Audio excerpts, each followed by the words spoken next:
Muraho nanone ikaze kuri YouTube channel yacu. Muri aka kanya tugiye kuganirira hamwe ku ngingo mwibaza, ese kubyara ubazwe hari icyo bihindura ku mubiri w'uruhinja? Ibyo tugiye kurebera hamwe muri aka kanya muri ino video. Wari uzi ko se buriya kubyara ubazwe bigira icyo bihindura ku mubiri w'uruhinja? Nibyo tugiye kurebera hamwe muri ino video. Muri kumwe na Dr Gasangwa Patrick. Ndakomeza kubakangurira gukomeza gukora subscription kuri YouTube channel yacu, kugira ngo mukomeze kujya mubona video zitandukanye tuzakomeza kujya tubategurira cyangwa se tubagezaho ku gihe. Munazirikana ko kandi iyo hari ingingo utasobanukiwe ushobora kutubwira tukayisubiramo, cyangwa se hari n'ikibazo wumva ufite amatsiko ushobora kukibaza ko wakibaza muganga wagiye kwivuza. Mukomeze rero mukore subscription. Rero kubyara ubazwe burya bishobora kugira icyo bihindura ku mubiri w'uruhinja. Buriya abahanga mu bijyanye n'ubuzima bw'umuntu bagaragaje ko iyo umubyeyi abashije kubyara neza, haba hari bagiteri z'ingenzi umubyeyi yoherereza ku mwana, bityo zigafasha cyane mu kubaka ubudahangarwa bw'umubiri w'uwo mwana. Rero mu gihe umwana abyawe cyangwa se mu gihe umubyeyi abyaye abazwe, izi bagiteri ntiziba zikigeze ku mwana. Bivuze ko zino bagiteri ni za bagiteri tuzi ko mu gitsina cy'umugore hari umwana avukira hasi, haba harimo amamikorobe agiye atandukanye. Rero amwe ajya ku mwana kandi akamufasha mu gukora ubudahangarwa bw'umubiri cyangwa se bwe ku giti cye. Bitandukanye n'igihe umubyeyi abazwe, umwana bagahita bamuterura mu nda atageze hariya hasi hari mikorobe. Tuzi ko mu nda ho nta mikorobe ziba zirimo, muri ya nda ya nyina cyangwa se muri ya nyababyeyi nta mikorobe ziba zirimo. Ariko reba umwana asohokera, iyo babyaye neza haba harimo amamikorobe atandukanye. Rero impamvu izi bagiteri ziba zitakigeze ku mwana biterwa n'uko umwana aba yanyuzeho atateganyirijwe kunyura. Nako bimeze ugiye kubazwa, ni uburyo buri artificiel bwo kubyara, ntabwo ari bwo buryo karemano bwo kubyara. Ubu ni ubushakashatsi bwakozwe n'abahanga bo mu bihugu bitandukanye nka Sweden na Luxembourg. Bikaba nibyo byerekana impamvu abana babyawe ba nyina babazwe bakunze kwibasirwa n'indwara zibasira ubudahangarwa cyane kurusha ababyawe bisanzwe cyangwa se ababyawe neza. Ariko none ibi ni ibitangazwa n'umwe mu bahanga wari ukuri ubona ubushakashatsi burumvikana. Ubusanzwe nyine abana bavuka nta mikorobe n'imwe bafite. Umwana iyo avuka burya nta mikorobe n'imwe afite nyine, kubera ko aho yakuriye mu nyabye nta mikorobe ibamo. Gusa mu gihe cyo kuvuka nibwo bagiteri z'ingenzi zihita zinjira mu mubiri. Umwana akivuka nibwo abona bagiteri za mbere zikajya mu rwungano-ngogozi, ku ruhu ndetse no mu bihaha.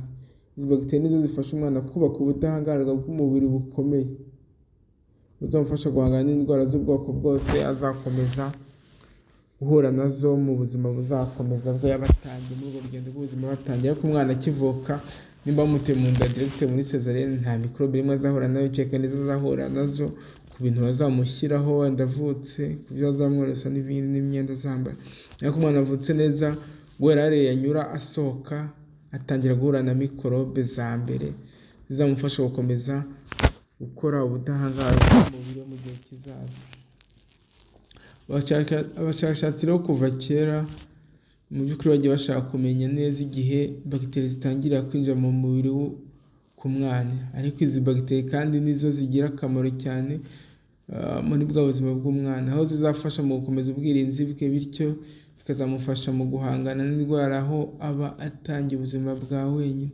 Gusa ku bana bavuka ababyeyi babazwe, byagiye bigaragazwa ko zino bagiteri zibageraho ari nke cyane kurusha abana bavuka bisanzwe cyangwa se bavuka neza. Ibi ni byo byerekana cyane impamvu abana bakunda kwibasirwa n'indwara za hato na hato nk'ibicurane, inkorora, za allergie z'ubwoko bwose, ndetse n'indwara zikomeza zibasira imikorere isanzwe y'umubiri cyangwa se ubudahangarwa bw'umubiri. Rero murumva ko kubyara neza ari byo byiza, cyangwa se icyo ni kimwe mu bintu bituma umuntu akaba yabyara neza. Gusa nanone ntabwo bivuze ko igihe cyo kubagwa nikigera umuganga azagusaba kubagwa ukabyanga, kubera ko iyo muganga ahisemo kubagwa burya aba ari impamvu abagira ngo afashe umwana cyangwa se afashe wowe mubyeyi ugiye kumubyara, kugira ngo mwirinde ko hari complication cyangwa se ingaruka zakuba wowe mubyeyi cyangwa se umwana. Rero impamvu ugomba kubyara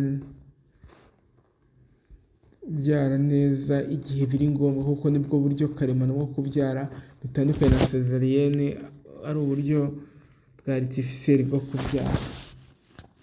Numva ko rero nguko impamvu umubyeyi tubakangurira kubyara neza, burya haba ari byinshi byiza byo kubyara neza, impamvu igihe bishoboka umubyeyi aba akwiye kubigerageza, kuko hari benshi babyara neza kandi bigakunda, ndetse no mu gihe cya kera hose abantu bahoze babyara neza bigakunda. Murakoze rero cyane, mwari kumwe na Dogiteri Gasangwa Patrick, ndakomeza kubakangurira gukomeza gukora subscription kuri YouTube channel yacu kugira ngo muzakomeze kujya mubona video zitandukanye tuzakomeza kujya tubategurira ku gihe. Murakoze cyane, bye bye, ciao ciao. Muraho nanone, ikaze kuri YouTube channel yacu. Muri aka kanya tugiye kuganirira hamwe ku ngingo mwibaza, ese kubyara ubazwe hari icyo bihindura ku mubiri w'uruhinja? Ibyo tugiye kurebera hamwe muri aka kanya muri ino video. Wari uzi ko se buriya kubyara ubazwe bigira icyo bihindura ku mubiri w'uruhinja? Nibyo tugiye kurebera hamwe muri ino video. Muri kumwe na Dogiteri Gasangwa Patrick, ndakomeza kubakangurira gukomeza gukora subscription kuri YouTube channel yacu kugira ngo mukomeze kujya mubona video zitandukanye tuzakomeza kujya tubategurira cyangwa se tubagezaho ku gihe. Munazirikana ko kandi iyo hari ingingo utasobanukiwe ushobora kutubwira tukayisubiramo, cyangwa se hari n'ikibazo wumva ufite amatsiko ushaka kukibaza ko wakibaza muganga wagiye kwivuza. Mukomeze rero mukore subscription. Rero kubyara ubazwe burya bishobora kugira icyo bihindura ku mubiri w'uruhinja. Buriya abahanga mu bijyanye n'ubuzima bw'umuntu bagaragaje ko